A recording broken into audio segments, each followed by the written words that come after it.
Pharmacy और में आपका स्वागत है। ह्यूमन एनाटॉमी एंड फिजियोलॉजी का लेक्चर नंबर 6। आज का टॉपिक है प्लाज्मा मेम्ब्रेन। ये आप स्ट्रक्चर देख रहे हैं, ये प्लाज्मा मेम्ब्रेन का स्ट्रक्चर है। इसको समझने के पहले हम देखते हैं ये स्ट्रक्चर जो सेल का स्ट्रक्चर है। इसमें देख रहे हैं ये सेल का स्ट्रक्चर है और ये जो वाइट कलर से आपको दिख रहा है ये है प्लाज्मा मेम्ब्रेन। इसी को हम यहाँ पे दिखाए हैं जूम करके कि प्लाज्मा मेम्ब्रेन कैसा होता है।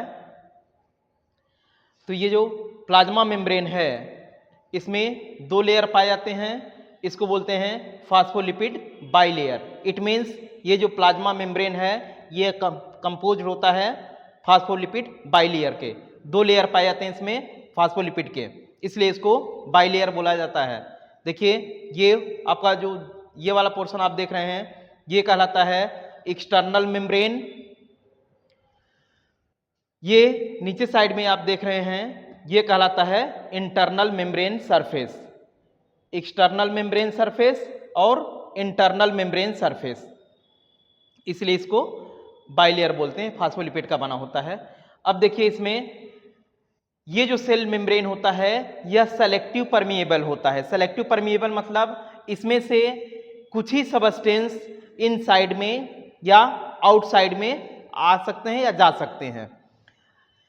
वही सबस्टेंस आएगा जो प्लाज्मा की जो सेल के लिए रिस्पांसिबल होगा या जो सेल के लिए रिक्वायरमेंट होगा, वही मटेरियल्स या वही मॉलिक्यूल्स सेल मेम्ब्रेन को क्रॉस करके इनसाइड में आएंगे और जो वेस्ट प्रोडक्ट होता है वह सेल मेम्ब्रेन को क्रॉस करके आउटसाइड में मूव करेगा। इसमें देखिए दो प्रोटीन है सेल मेम्ब्रेन और ग्लाइकोप्रोटीन है लिपोप्रोटीन। ये जो देख रहे हैं आप ये वाला पोर्शन ये आपको ग्लाइकोप्रोटीन दिखाया गया है। ग्लाइकोप्रोटीन यह एक्ट करता है एज ए रिसेप्टार की तरह। इट मीन्स रिसेप्टार क्या होता है, जो किसी सबस्टेंस को, ये स्पेशल टाइप के सेल होते हैं जो किसी सबस्टेंस को, अब सबस्टेंस में आप हार्मोन समझ लीजिए और न्यूरोट्रांसमीटर, जो उनको रिसीव करने का काम करे वह कहलाता है आपका रिसेप्टार। अब वही रिसेप्टार, यही ग्लाइकोप्रोटीन एक्ट करता है रिसेप्टार की तरह। किसके लिए? हार्मोन्स और न्यूरोट्रांसमीटर्स के लिए। इसी पे ऊपर लगा हुआ आप देख रहे हैं ये ब्रांचिंग स्ट्रक्चर आपको दिख रहा है, ये होता है कार्बोहाइड्रेट। अब देखिए लिपोप्रोटीन एक्ट करता है आयन चैनल की तरह। ये जो आप देख रहे हैं लिपोप्रोटीन यह एक्ट करता है आयन चैनल। आयन चैनल क्या होते हैं? जिसमें से आयंस मूव करता हो, जिसमें से आयन इनसाइड और outside, it means plasma membrane के इनर साइड में और प्लाज्मा मेम्ब्रेन के आउटर साइड में मूव करता है, वह कहलाता है आयन चैनल्स। एक तरह से रास्ता होता है जिसमें से आयन मूव करते हैं, उसी आयन के नाम पे उसका नाम रख दिया गया है आयन चैनल। अब देखिए सेल मेम्ब्रेन में यहां पे आप देख रहे हैं ये जो स्ट्रक्चर दिख रहा है आपको, ये पेरिफेरल प्रोटीन होता है। ये पेरिफेरल प्रोटीन होता है और ये वाला स्ट्रक्चर आप देख रहे हैं ये कहलाता है आपका इंटीग्रल प्रोटीन। इंटीग्रल प्रोटीन या इंट्रिंसिक प्रोटीन। पेरिफेरल प्रोटीन को, ये जो प्रोटीन आप देख रहे हैं इसको पेरिफेरल प्रोटीन बोले या एक्सट्रिंसिक प्रोटीन, या जो मेम्ब्रेन के ऊपरी सरफेस पे होता है वह कहलाता है पेरिफेरल प्रोटीन या एक्सट्रिंसिक प्रोटीन, और जो प्रोटीन सेल मेम्ब्रेन में एम्बेडेड होता है, धंसा हुआ होता है, वह कहलाता है इंटीग्रल प्रोटीन या इंट्रिंसिक प्रोटीन। देखिए ये जो सेल मेम्ब्रेन है इसका थिकनेस होता है 7.5 एंगस्ट्रॉम या 7.5 to 8 mm थिक। इसकी थिकनेस, प्लाज्मा मेम्ब्रेन थिकनेस अगर एंगस्ट्रॉम में देखा जाए तो 7.5, और अगर इसको mm में देखा जाए तो 7.5 से 8 mm और कहीं कहीं पे 10 mm भी दिखाया गया है। अब देखिए ये जो मेम्ब्रेन है इसमें आपको दो टाइप के स्ट्रक्चर दिख रहे हैं, एक राउंडेड और दूसरा ये टेल लाइक स्ट्रक्चर।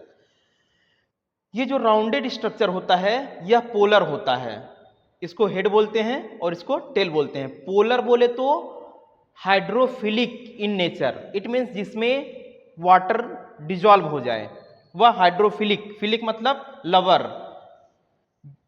तो ये होता है आपका हाइड्रोफिलिक इन नेचर का। कौन? ये जो हेड बना हुआ है प्लाज्मा मेम्ब्रेन का हेड, इसी को पोलर भी बोलते हैं।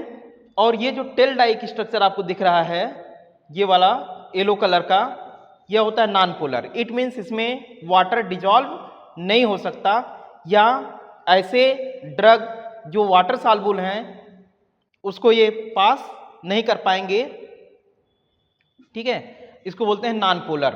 और ये होता है टेल, इसको हाइड्रोफोबिक इन नेचर कहते हैं, इट मीन्स जो वाटर से हेट करे, जो वाटर से घृणा करे वो कहलाता है हाइड्रोफोबिक नेचर, या जो वाटर से डरे उससे दूर जाए वह कहलाता है हाइड्रोफोबिक इन नेचर।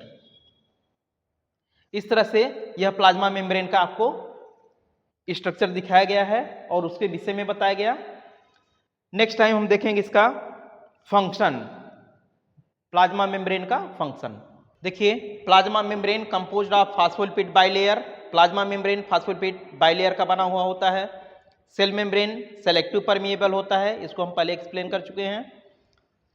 नेक्स्ट है the protein of cell membrane are glycoprotein and lipoprotein, इसमें ग्लाइकोप्रोटीन और लिपोप्रोटीन होता है।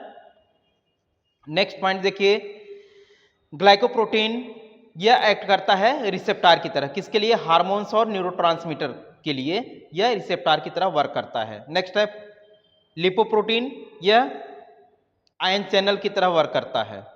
नेक्स्ट आपका देख रहे हैं सेल मेम्ब्रेन प्रोटीन, दो प्रोटीन, इंट्रिंसिक और एक्सट्रिंसिक।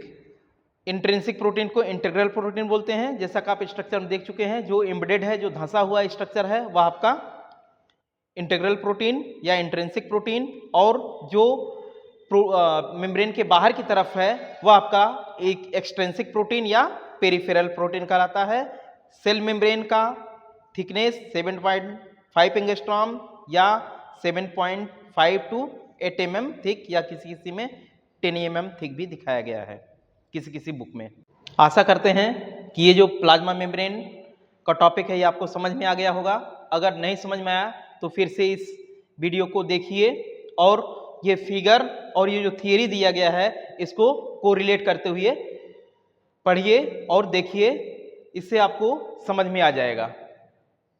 अगर आपको वीडियो अच्छा लगा तो प्लीज़ लाइक करिए, शेयर करिए, सब्सक्राइब करिए और कमेंट करिए।